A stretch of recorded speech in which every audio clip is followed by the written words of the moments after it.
Today, we have the biggest episode in this young series, because today is draft day. We are currently 5 days away in game, but we're going to get right down to it pretty much right now. We're going to sim through the series against Oakland and see where we're at after that. Today is the 2023 first-year player draft. What would you like to do?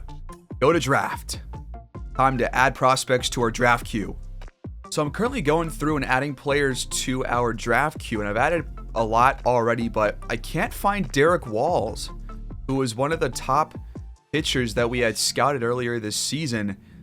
I have not been able to find him at all on any list, even this list right here that should have all of the prospects that we've discovered. And he's not anywhere on here. I can't seem to find him. I check closers as well. I'll go through that. And yeah, we had him 100% scouted. He had some really high potential. So I'm not sure where he went. I mean, we still have EK Ortega, a couple of guys that we have also scouted, but I can't find Derek Walls, and I'm kind of confused why. Is it because maybe he's not ranked on our draft rank or the MLB draft rank, and so he's not going to show up here until we actually get to the draft? I'm not really sure, but it's kind of lame how I can't add him to my draft board because he isn't showing up, even though I've already scouted him previously. Also, if you go to all and then go to closers, there's only a couple of players here, and Derek Walls is not one of them. But regardless, here is who I have at the top of our queue. I've got Vinny Fernandez, Mike Goff, Larry Ladd, and Jimmy Burris. Those are my top 4 players because I want to draft, obviously, position players before I take a pitcher, especially in the first round because we have a lot of young pitching prospects, and I want to get some better fielders and whatnot. So we're going to rock this, and I guess we'll see who goes with the first 2 picks. Here we go.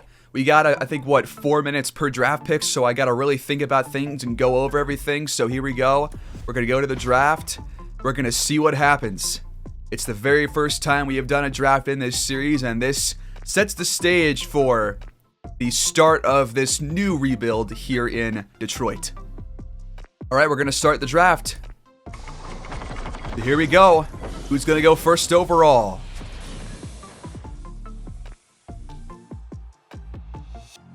This is Ralph McLeod. Wow. Draft rank of 42. I had not even found him. Like, I'm pretty sure I have never even seen this guy previously. So, quite the pick by the Pirates. That was the first overall pick. The second overall pick, the one right before us, is another pitcher, I think, from the Nationals. Yep, Albert Castellano. And this pick actually makes sense. He wants a massive bonus of $6.8 million. Now we're on the clock. So who do we take? Is it Vinny Fernandez? A 90 to 95 potential catcher who's 22 years old, already a high overall and already a really good fielder, can help us out in terms of getting runners on base out. He's got good reaction time already and could have some decent development in terms of hitting. Could take him.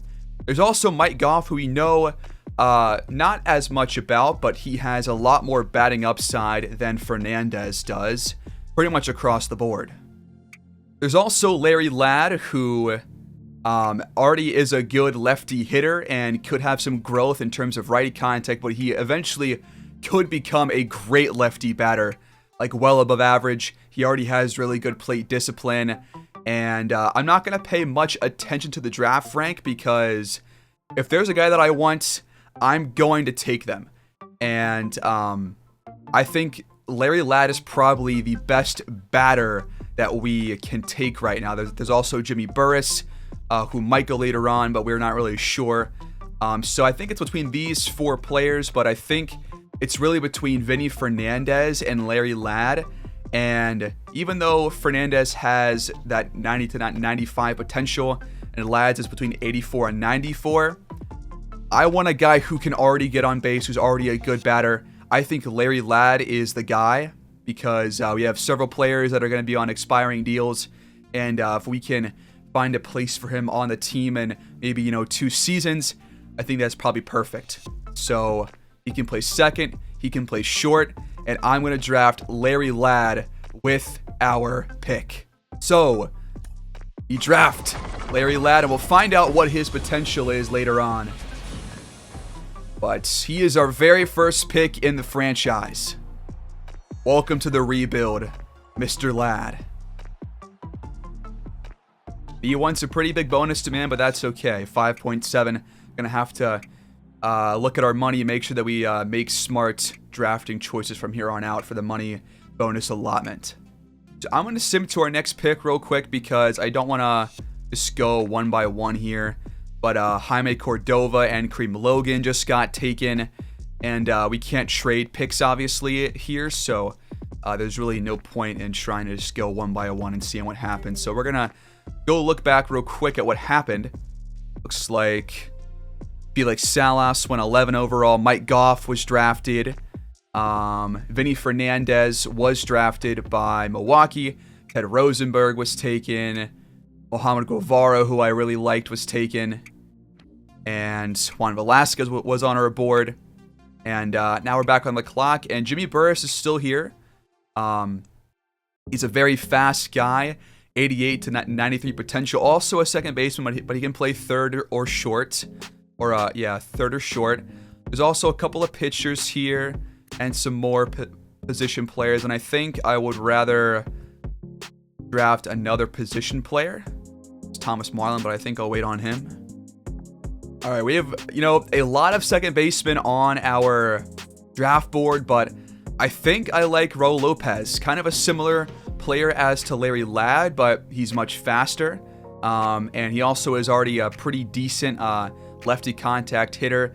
Should be in the low 60s in terms of overall and has a high 80 potential. Do we take him? We take Raul Pulido, who's also very fast, has good reaction time, and also plays second base. Honestly, not sure. It's a tough choice. Jimmy Burris up here, but not a lot of batting upside. Pretty much only has speed going for him. Yeah, I'm going to take Raul Lopez with this pick. Welcome to the team, sir. We will find out more about him soon. A 1.5 bonus, so we lower the money a lot, and we still have plenty to go around. All right, we are back on the clock pretty soon afterwards. All the pitchers that I had on the draft queue are gone, so I'll take a look real quick at who is even available at pitching. Looks like Julio Jimenez is still available. He wants a pretty low bonus, but he's a closing pitcher. Solid hit per 9, pitch velocity, break, and has, a decent outlook for walk per 9 and home run per 9, but not a lot to go off of initially.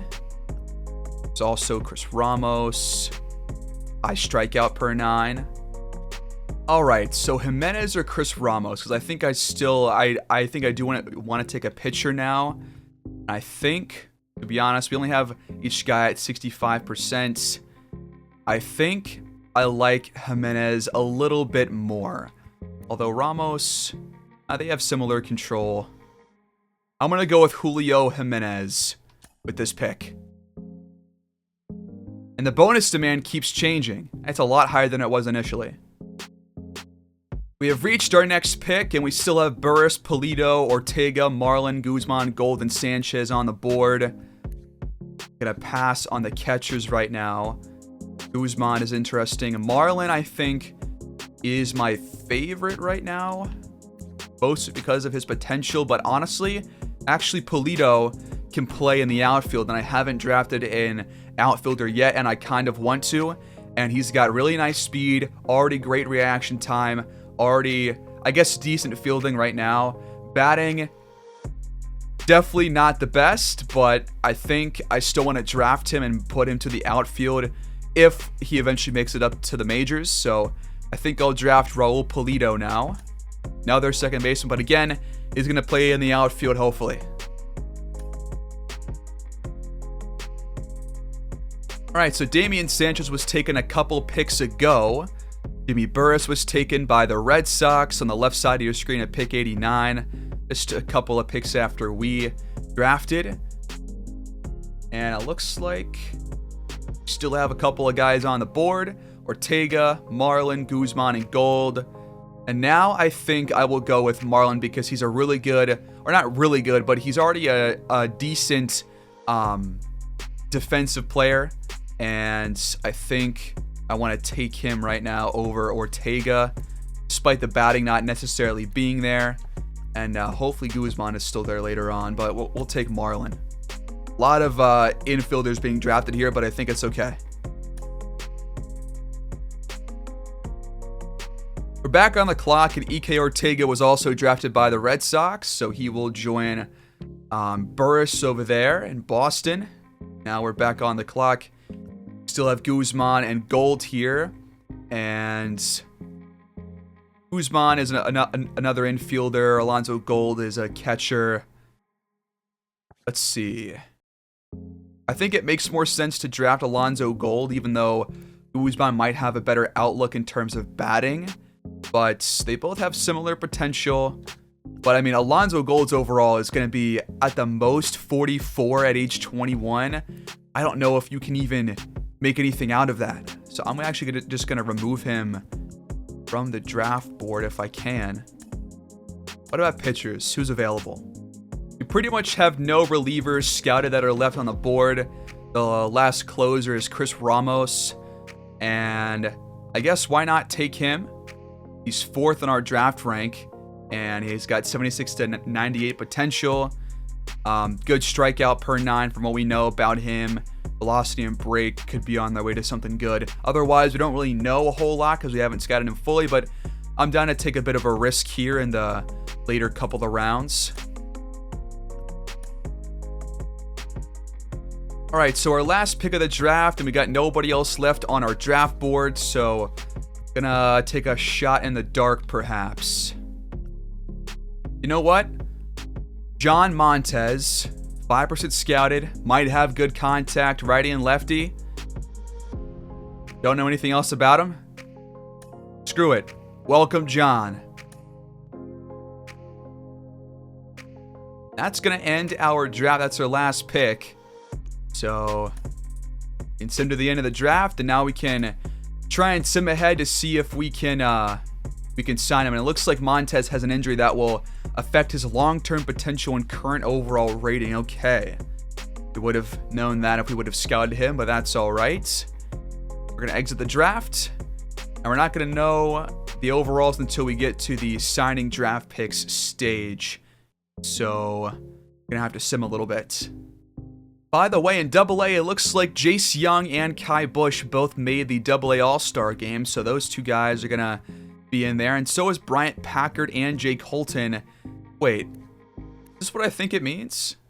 Did these guys all make it? How do I know? They all got the stars next to them, so that's a lot of players.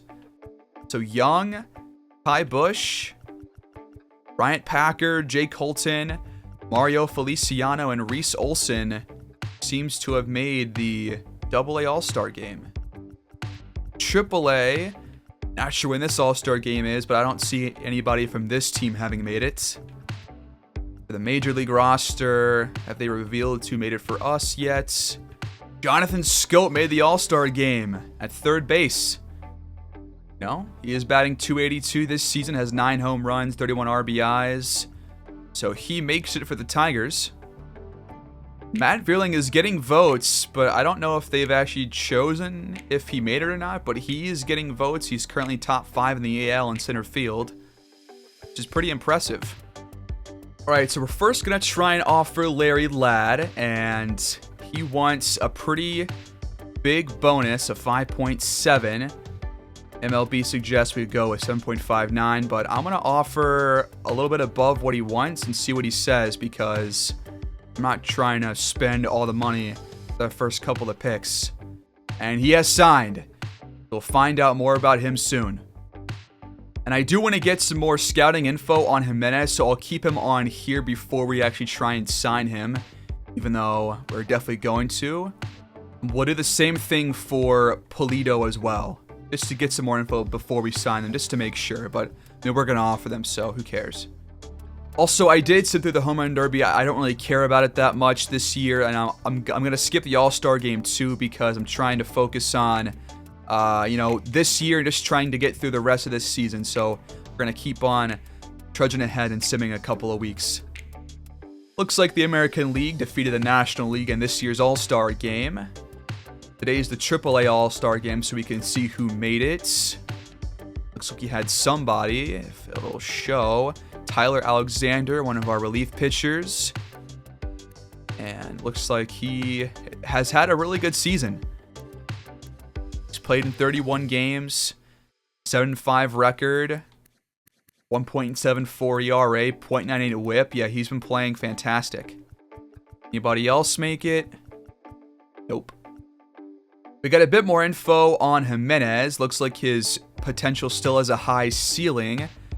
And his floor is a 78. So I'm going to go ahead and make an offer now. I feel better about this. We'll offer a little bit more. And he will sign. And it's a pretty similar story for Pulido. So we're going to offer him as well. And he will sign as well. Welcome, sir. Officially in the organization. All right, now we're going to get some scouting info on John Montez. We're going to keep him here and scout him for as long as we can. We're also going to scout Chris Ramos a bit more before we offer him. All right, so we got a bit more info on Montez and Ramos. Still waiting for more info on Montez, obviously, but Ramos now between 76 and 96 potential. Overall, still is a range of about 20, but I'm willing to bring him on now. But first, I'm going to offer an even bigger deal to Raul Lopez. Now he'll sign. We still have plenty of money to go around, so we'll offer a bit more to Thomas Marlin. We'll do $560, and now he'll sign. Also, I am kind of curious, what could we possibly get from Michael Lorenzen at the trade deadline? Probably not a whole lot, but let's see and fill the offers. All right, so we have a couple of offers, and obviously I'm trying to keep this realistic, so Lorenzen's not worth a whole lot. He's had a bad season, but I don't want to take away like a crazy good prospect from a team because I don't think they would give up a crazy good prospect for a 31-year-old pitcher who had a bad season. So just trying to find a good balance between, what is a bad trade, what's a good trade, and what's realistic too. We have several offers from several teams. All right, we have traded Lorenzen to the Astros for a center fielding prospect named Pedro Leon, who did make the AAA All-Star Game, it looks like, but he's got big potential. He's 69 overall, and he can play center field, third, short, and the other outfield spots as well, and he's got some really good fielding attributes, and he's been batting .267 this season, so you make the trade to get him on the team. I think that trade makes sense. He's 24 years old, so another guy to look forward to in the outfield for us. What about Javi Baez, though? I'm kind of committed to moving on from him, so what offers do we get for him?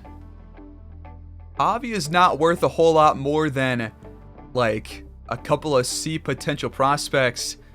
There's not a whole lot here that's worthwhile, but I'm still going to make a trade most likely, so the best offer there is, I'll probably take it. Alright, the best offer is from the Dodgers. Justin Bruihl for Javi Baez, and we're going to make this trade. It's the best one there is. He's a reliever. So let's take a look at this guy. Trust me, I already checked him, but let's take a look at this guy that we just brought in.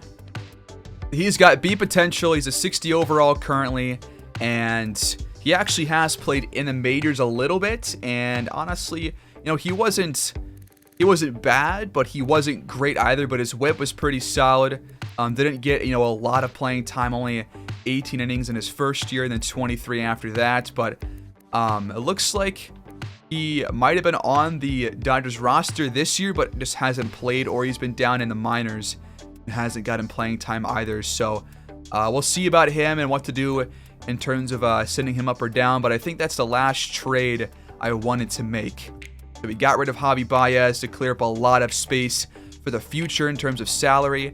Not sure why the Dodgers wanted Javi Baez, but they made the trade. So they now have him. I mean, to be honest, the guys they have above Javi Baez right now are Miguel Rojas, who's 34, and Gavin Lux, who's 25, and is batting .279. So I kind of see why they brought in Javi Baez to be a guy to play short alongside Lux. But he has a massive salary, at least for the Tigers standards, not for the Dodgers necessarily.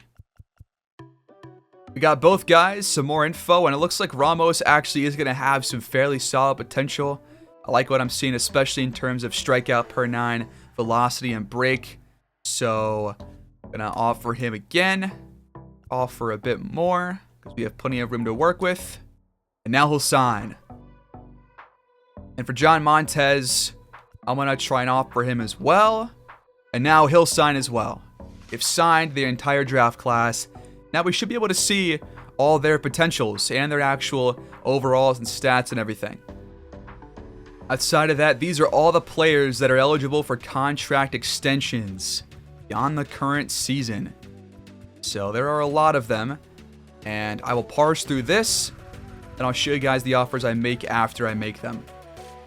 Okay, so I've gone through and made offers to all the guys that I think, I want to bring in for another couple of years. And the first guy was Schoolball. You can see right here, we sent him to a 5-year, $51 million contract to be our ace. He's had a really good season. I also did re-sign Alex Lang, and I'm going to keep him in the bullpen as a reliever and not a closer, because he's been much better in that role. Rosenthal has been great this year, so I want to bring him back for at least one more season. Scope bounced back and made the All-Star game, so I'm down to bring him back for 2 seasons. We re-signed Matt Whistler, Akil Baddoo, and Riley Green to multi-year deals. We also bring back Torkelson, Kerry Carpenter, Perez, and then we did re-sign Tyler Holton, who's one of our minor league pitchers. Justin Brule, I'm pretty sure that's how you say it, but I could be wrong. We did extend him after trading for him. I gave Garrett Hill, one of our AAA pitchers, a 5-year contract.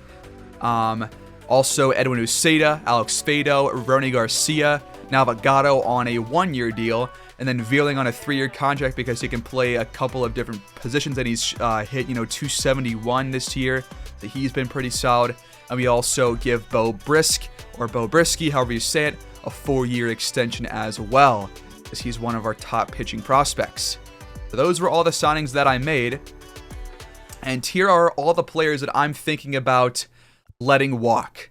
There's Matt Manning, who, hasn't been terrible recently, but I'm still going to look for somebody else. I just haven't been impressed by what he's done. Casey Mize, I really can't decide what I want to do here, because I do like Casey Mize, but from what we have seen this year, he really has not been all that great. He's got a low K per 9. Walk per 9 is the highest it's been since his first season. Home run per 9 is in a pretty good spot, at least from what I know. FIP at 4.68.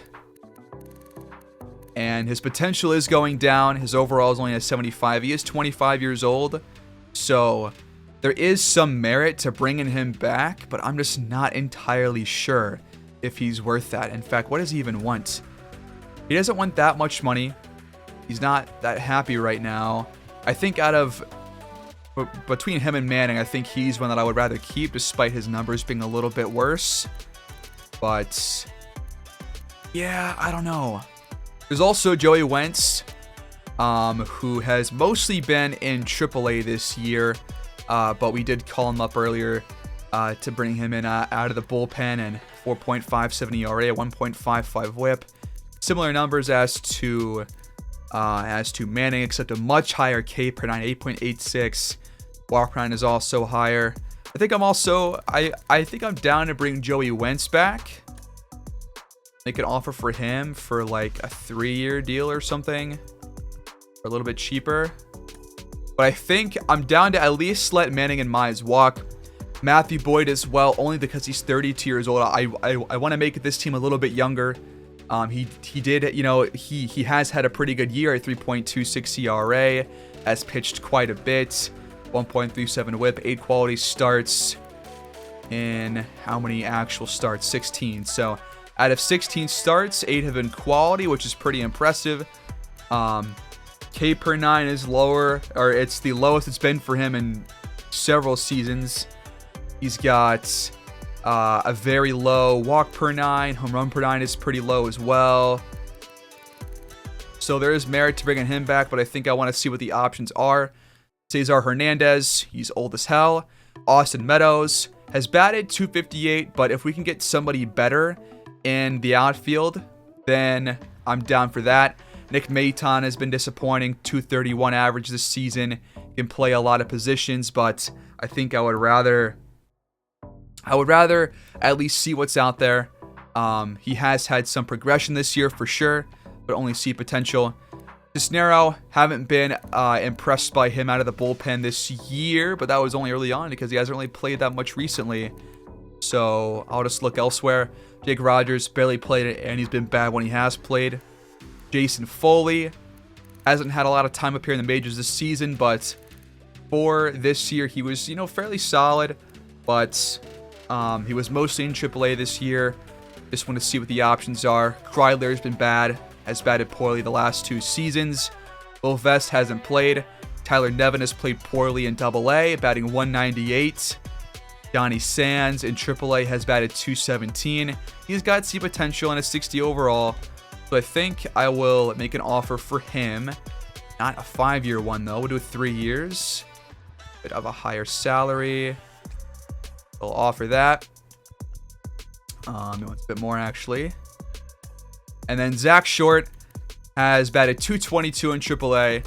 He's been with the Tigers for a couple of years now in terms of the organization, and he hasn't been good pretty much at all. He's got low potential, so he's going to become a free agent, and that is who you have leaving the organization this season, at least right now. All right, we have reached the trade deadline, and I don't want to make any more trades this year, so we're going to sim through it. And it's the deadline for draft pick signings, but we've already signed ours, so we can go ahead and sim through this too. So, after our trade earlier this year, acquiring Justin Brule, who was traded? Looks like Enrique Hernandez was traded for Bobby Miller. Luis Ortiz was traded for Mitch Garver. The Red Sox Angels had a trade for a couple of players. And the Orioles traded Cedric Mullins to the Tampa Bay Rays for pitcher Shane Baz and Vidal Brujan. Wow. Andrew Chafin was traded for Christian Mina. And it looks like James Triantos was traded to from the Cubs for Jose Leclerc. And then the most recent trade, the last trade of the year, was Ryan Murphy being traded to the to the Rangers for Evan Carter. Now we can view our draft picks, and it looks like we had a pretty good draft in terms of potential. Larry Laudy was our first pick in the draft, has 88 actual potential.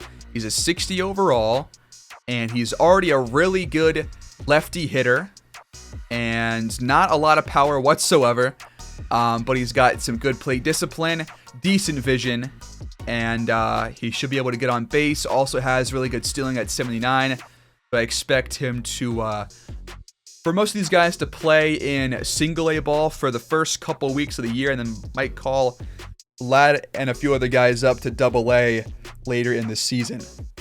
Then we had Raul Lopez, who is a 62 overall with 84 potential. And it looks like he is another good lefty contact hitter. He's better hitting righties than Larry Ladd is. Has pretty much no power.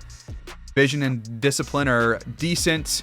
And he's got some good speed as well. Then we have closing pitcher Julio Jimenez with 90 potential at 18 years old. Already a 63 overall out of high school.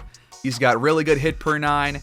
With K per 9, walk per 9, home run per 9, all in similar spots, but hit per 9 really solid, A potential, and I cannot wait to see what he can do.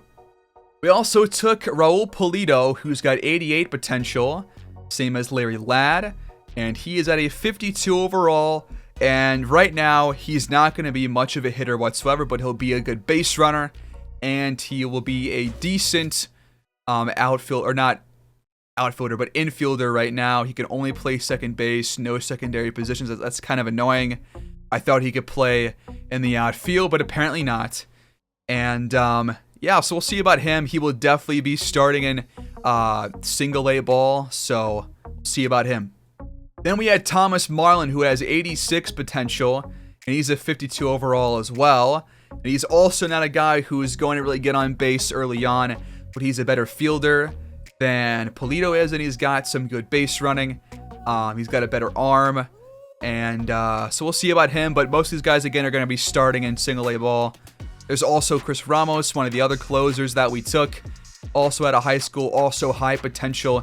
He's at a 60 overall right now.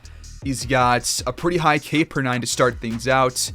And then he's got a low walk per 9, which is concerning.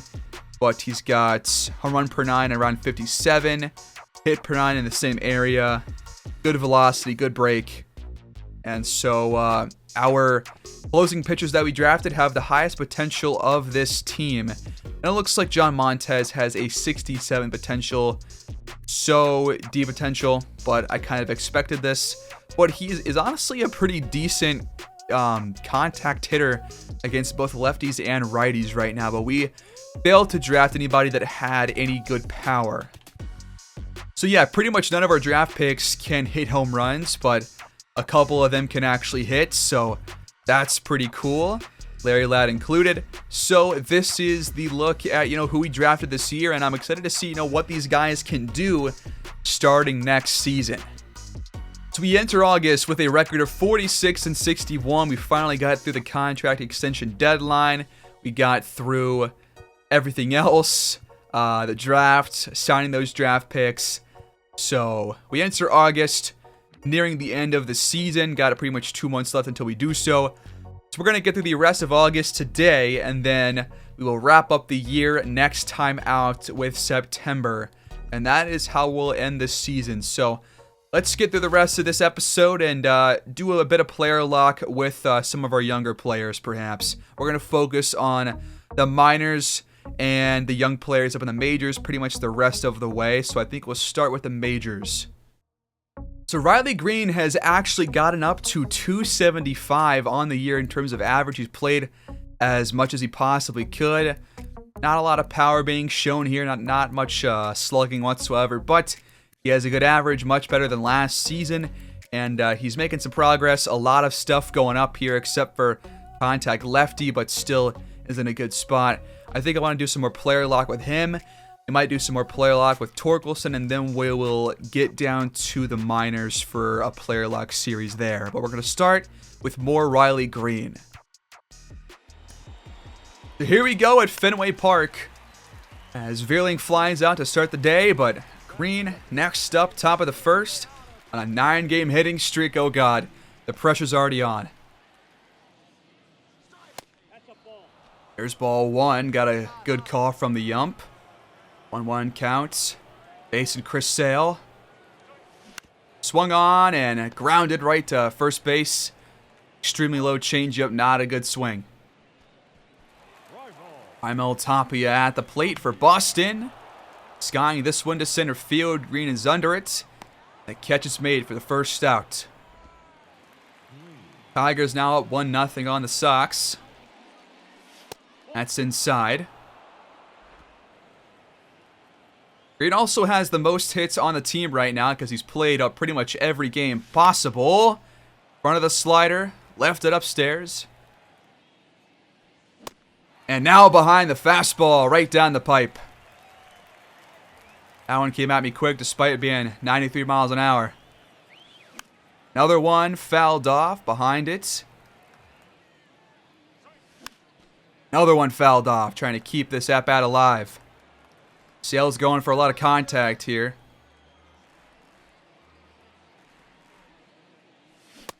And now the high fastball above the zone. Got him. Nobody on here in the 6th. Another one fouled off to lead off this at bat. Third plate appearance of the day for Green. That one's belted right to center field. And he'll get down for a single, so the hitting streak goes to 10 for Riley Green. Full count for Scope. Pinch one screen to steal, but he's got a rating of 3 for stealing, and Scope was walked anyways, so 2 men on, no outs. And next up is Austin Meadows, already 1 for 2 today. Batting .251 this year. He's got 15 home runs. Can he bring home another run to increase this Tigers lead? Well, it's grounded. Double play ball. Scope is out, and Meadows is out too. Green gets to third base, but now 2 outs here in the 6th. So it's Nick Maton batting 5th. 2-2 count for him. And Sale gets him to chop it to Devers at third. The throw is made, and he's out at first. The Tigers can't capitalize with 2 runners on and nobody out. Bottom of the 6th, Story hammers this one to the left center gap, but Green is there at the warning track. They're tagging up to third. Boston takes the lead 2-1. Into the 8th, 1 man on and 1 out for Riley Green. There's ball 1, the cutter outside. Kenley Jansen trying to avoid allowing any runs for the Tigers to potentially tie it up or take the lead.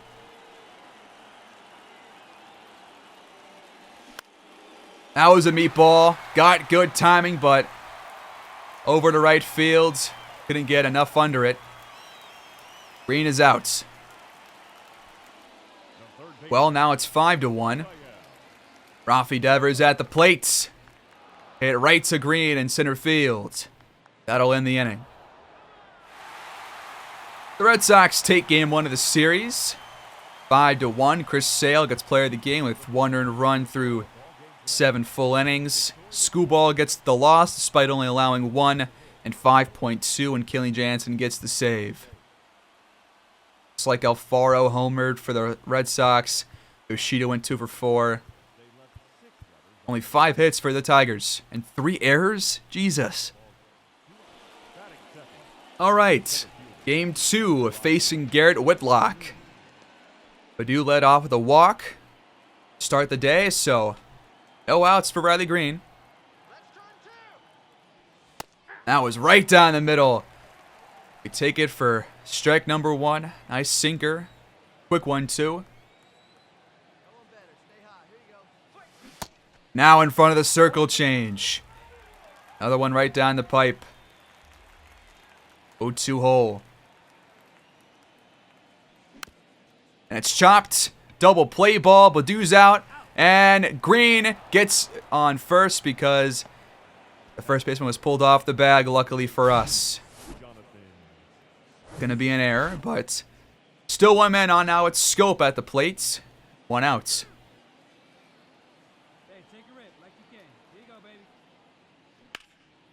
And he grounds it up the middle, and Green will stroll in there to second base. Gary Carpenter finds himself down 0-2 in the count. And he grounds it for a double play ball to end the first.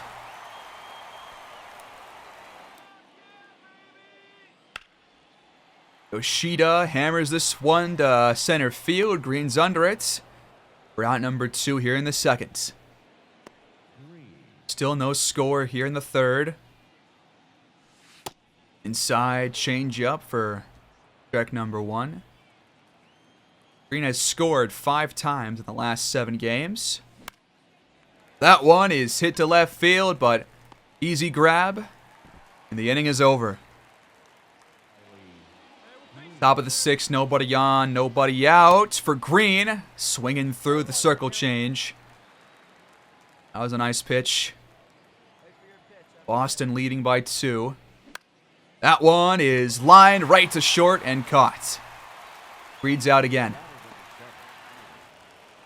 Baddoo reached on a walk again. Green's back up. Wow, that is a perfectly placed changeup.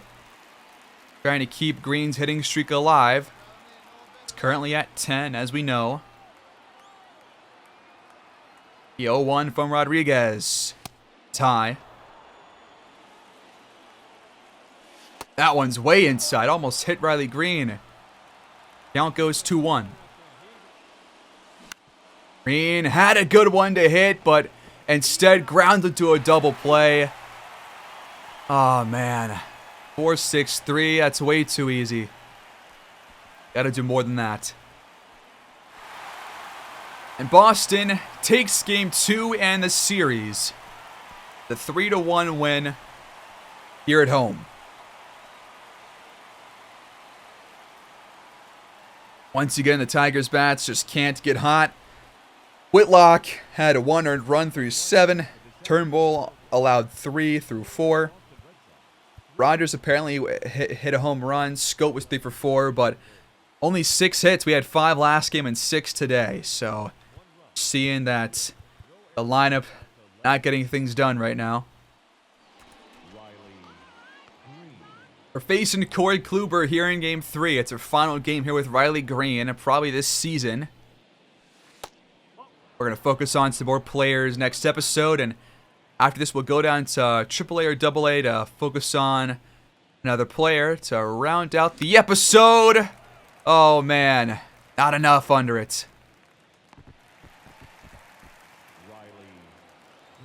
Purdue on first here in the 3rd. Still tied, but now it's 1-1. Another nice one to hit, but out in front. Double play ball, and Green is out.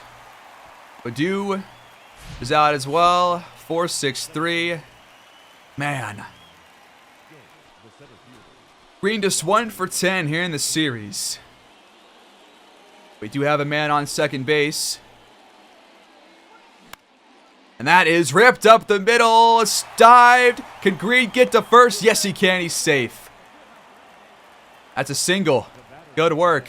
Runners at the corners now for the Tigers as we are down 2-1 here in the 5th.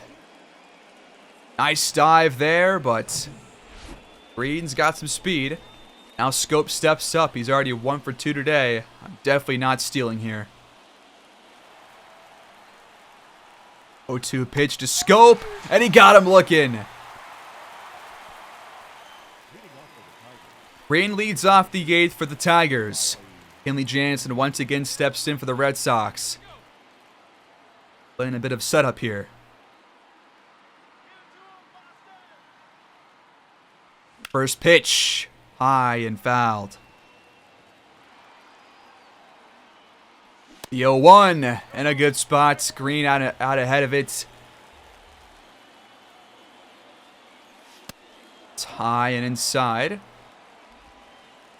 31,000 people here watching the Red Sox squeak by the Tigers and trying to complete the sweep of the series. Fouled off.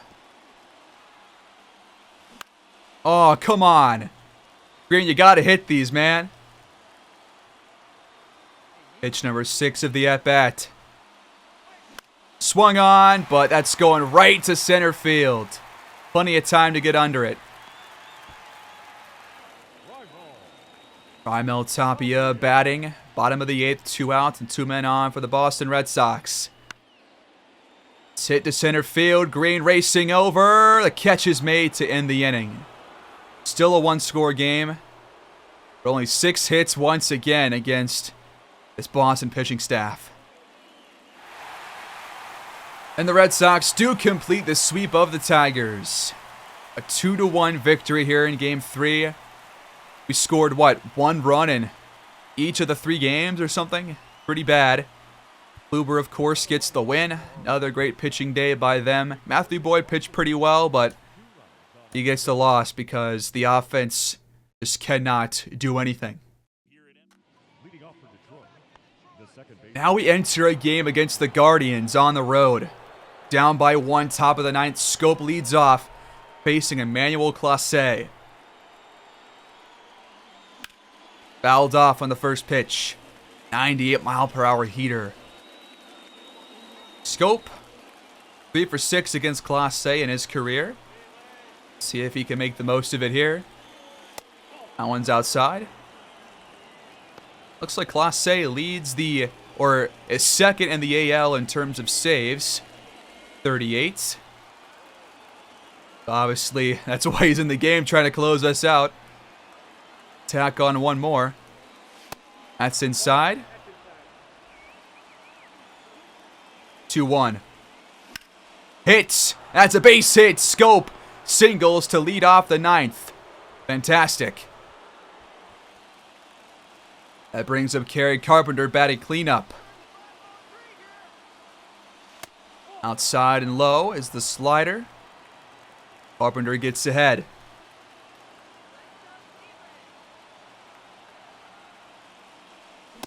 Oh, 100-mile-per-hour cutter. That was a quick one. My word. You can get up to 102 on those, by the way. Wow, another high cutter. Swinging through it. Clase bringing the heat. Now we foul off the fastball. Other one that we're behind.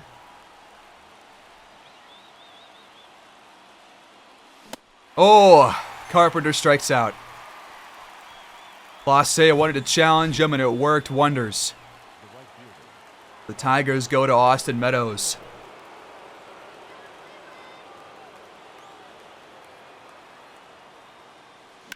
First pitch, belted. Is that one gone? It is Austin Meadows. Homers to right field. And the Tigers jump out in front. A 2-run shot for a 4-3 lead. Austin Meadows gets his 18th homer of the season. Now I'm really thinking about if we should have given him a contract extension. Wow. He took the 99-mile-per-hour cutter all the way out of the field. That's what I'm talking about.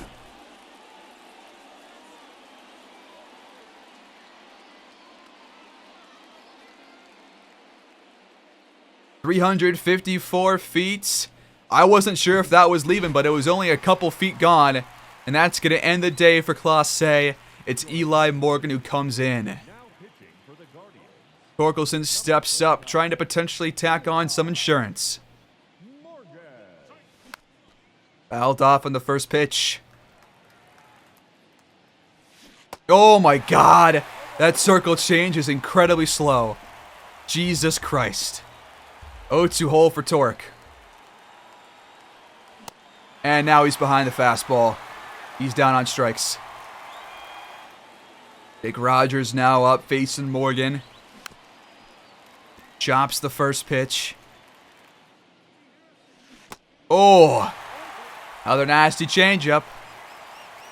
Two guys warming up in the Guardians bullpen, but Morgan is all business right here in the ninth. Oh, the slider this time. And Rogers was way out in front, but Austin Meadows puts us in front. Was not expecting us to be vying for an actual win here, but now we are. Bottom 9, Oscar Gonzalez leads off against Matt Manning, who is pitching in relief, and he's already pitched 40 so far. We do have Rosenthal and Matt Whistler warming up to come in case anything were to happen. But can Matt Manning provide something? Well, there's out number 1. He grounds out to short. And we do go to Matt Whistler afterwards because Manning was very tired. Whistler has been very solid this season. He will face Josh Naylor. 1 out here in the ninth. Fouled off is the first pitch. 3-1 count now for Naylor after that pitch. With Ahmed Rosario on deck. Is Whistler setting up for a double play? Maybe not intentionally, but now there is a chance for it to happen. Rosario steps up, 1 for 3 today.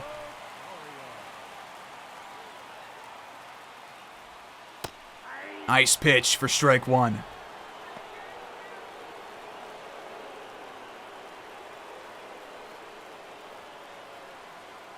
0-1 counts.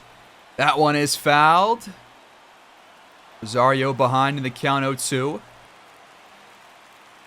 After a couple of balls, the count goes 2-2. Can Whistler get him? He chops it. Rogers to second, out, and Scope won't make the throw. That's not Scope, that's Perez. Well, there's a force out at second there, and now it's George Valera's turn. Batting .264 this season. Whistler 1 out away from getting a save here. There's pitch number 1. They're trying to steal, and he's in there safely. Rosario now in scoring position. Got up to 20.86 miles per hour. Good God. The 0-1 to Valera. Fouled off. He's behind 0-2. And Whistler got it with the high heater. The game is over. The Tigers come back in the 9th to win. What a victory. Against our rival Cleveland Guardians, too. Love that for us. What a win. We sim a couple more weeks, and we are now 20 games below 500 at 55 and 75. Going into a series against the Yankees, who are only a couple games above 500. But we're going to go down into the minors to look at a couple of prospects and choose one of them to focus on. But here's a couple of notifications to just get a breakdown of what's been going on recently. Looks like Luis Garcia was not batting very well in Double-A. Just 108 in July, over 74 at-bats. Kervin Castro had a rough July as well, 6.2 ERA. Tyler Holton in Triple-A, who did not have a good month. Steele Walker played very well in Triple-A in July, batting 220 or 288 rather.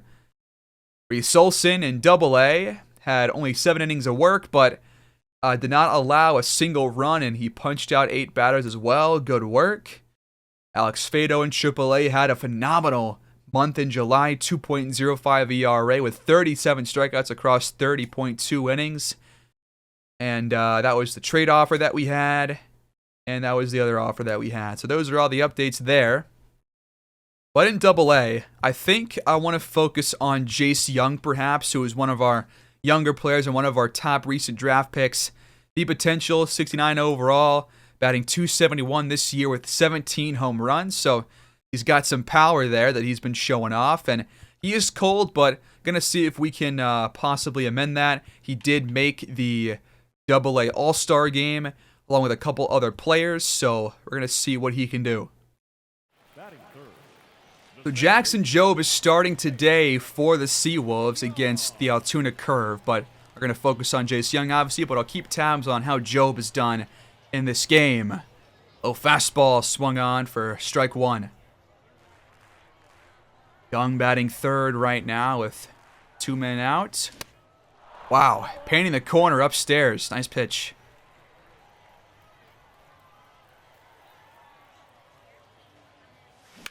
And that one is belted to the right center gap, but does it have enough? No. The first is over. No score here in the third. Jobe's pitch is grounded. Second, Young makes the throw. Out number 1. Top of the fourth now, Jobe's still in. 2 men on and 2 outs. Grounded. The second, and Young gets to the ball. Nice. Young back up to face Jared Jones.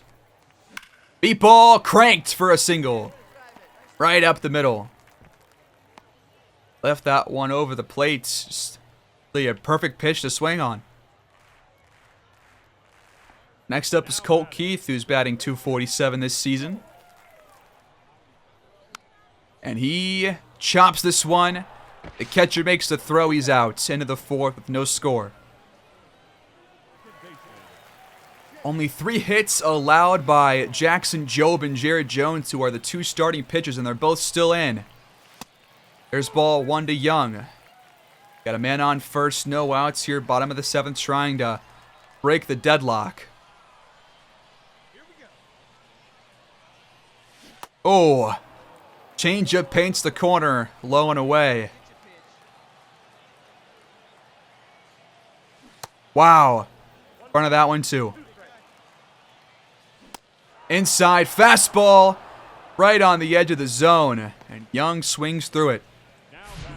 Down on strikes. Pretty quickly this time around. So Job's day is done.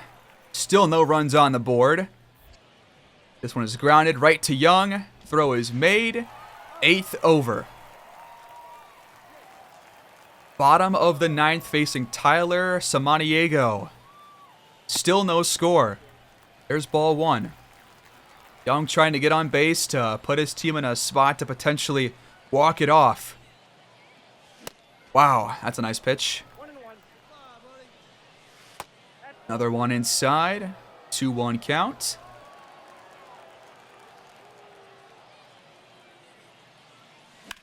And that's going to be a base hit. Another single for Young. You're seeing what he can do with this contact. Keith, grounder. No, it's a double play. He's safe at first, but Young is out at second. Come on, Keith.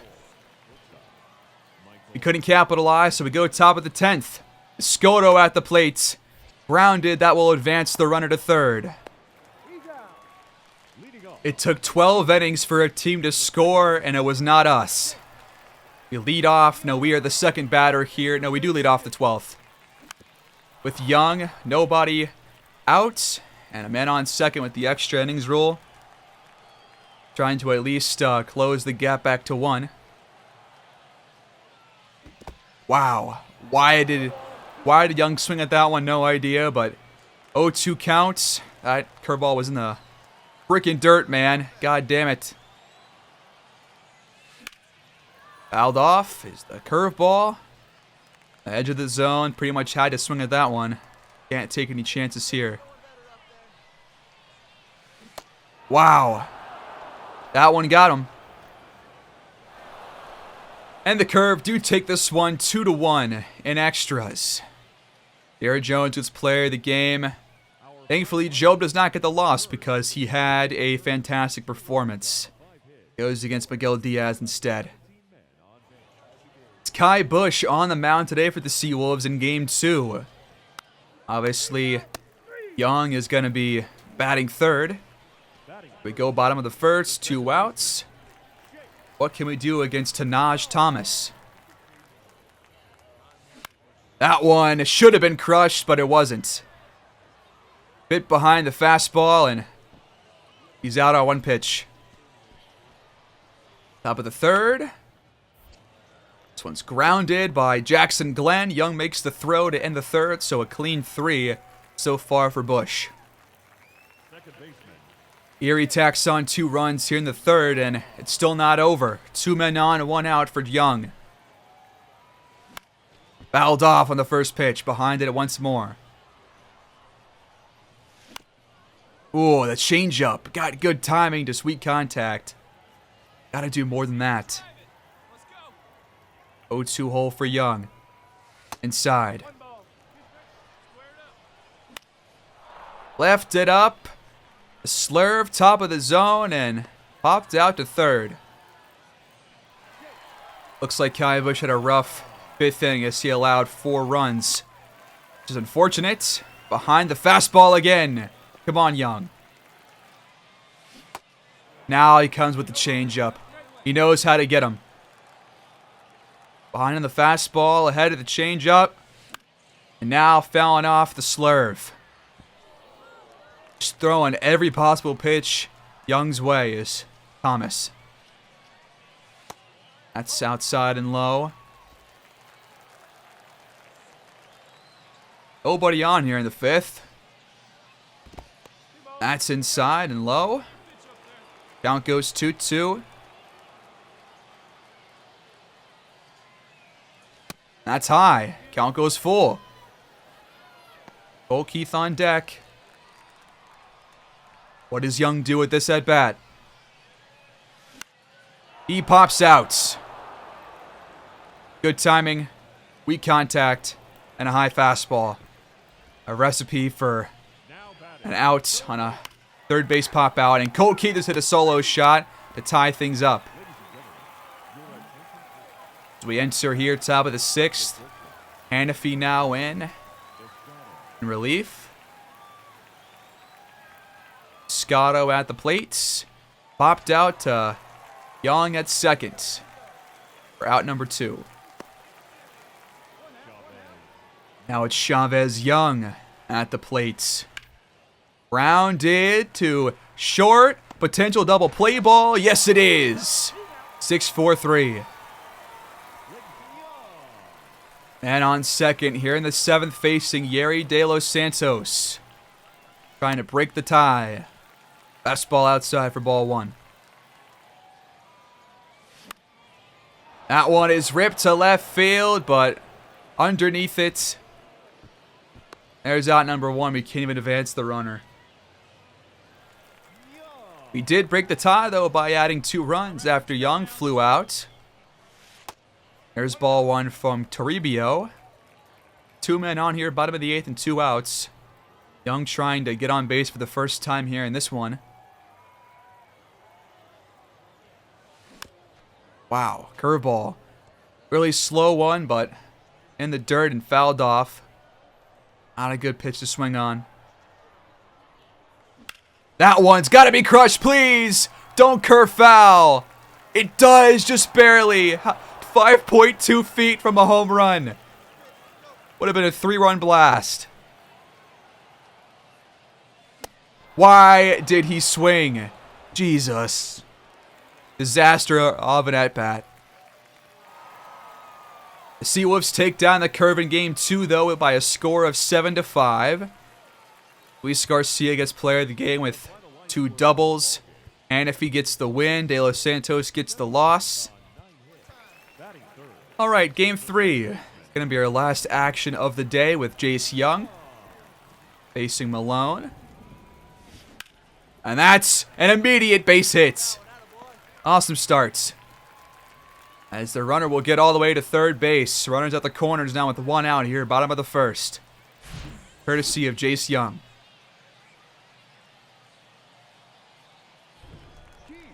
0-2 count for Colt Keith. Pitch on the way. And that's going to be a fly out to right field, which will bring home the runner. And the Seawolves strike first against Altoona. We're going to try and steal with Young. Does he have the speed? He pops out. At least Holton does, and doesn't matter. Inning over. Same score here in the 4th. 1-0 Erie. Wow. Just moved Young off the plate. Young, as you can see, has 17 home runs. First on the Double-A team. Wow. We've done a lot with that pitch. Front of the fastball and fouled it off. That'll take the count 1-2. Wow. Curveball, got him swinging. In the dirt, too. Embarrassing. 3rd plate appearance for Young. Wow. Thought that was a fastball for sure. The Curve are now at 3-1. That's inside. Ball number 1. I think Young has a serious shot at being put up to AAA early next season. Gotta do more with that changeup. It looks like it's so fast at first and then it slows down, but I guess that's the whole point. And there we go. Left center gap. That's going to be extras for Jace Young. And that might bring home the runner. It probably should. We're going to go for 3. Cut off man makes the throw, and Young is in there with a triple. An RBI triple. His 5th on the season.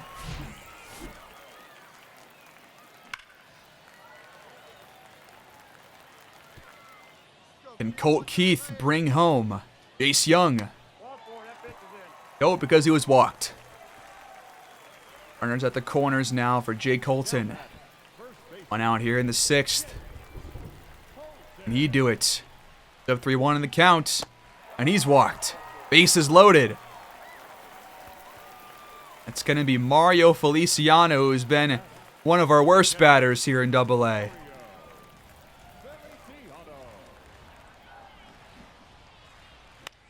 And he hits this to right field, and it's caught. So we are unable to advance. 2 outs. Tyler Nevin has a shot to break this game open. Come on. Or at least tie it up with something. There's ball 2. Nevin looks at ball 3. Are we about to get walked home? Malone, you actually about to do this, bud? Yes, he is. Wow. Great discipline by the Seawolves, and they gave us tie thanks to a couple of walks. We cannot do anything else, but we go bottom 7 with Hunter Stratton now on the mound, and now we got 2 guys on, 1 out. So now we can take advantage if we take this at-bat smartly. There's ball 2 inside. Trying to get ahead here and get a nice pitch to swing on. Ooh, low 2-seamer. Thought that would stay in the zone. I was wrong.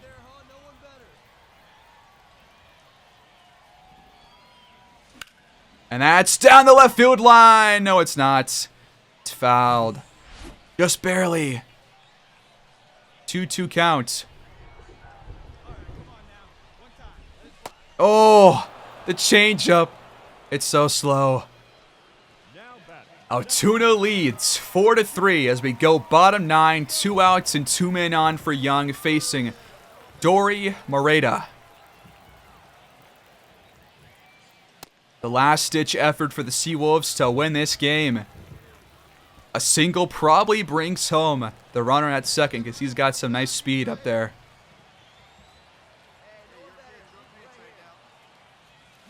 But instead, it's a chopper to second.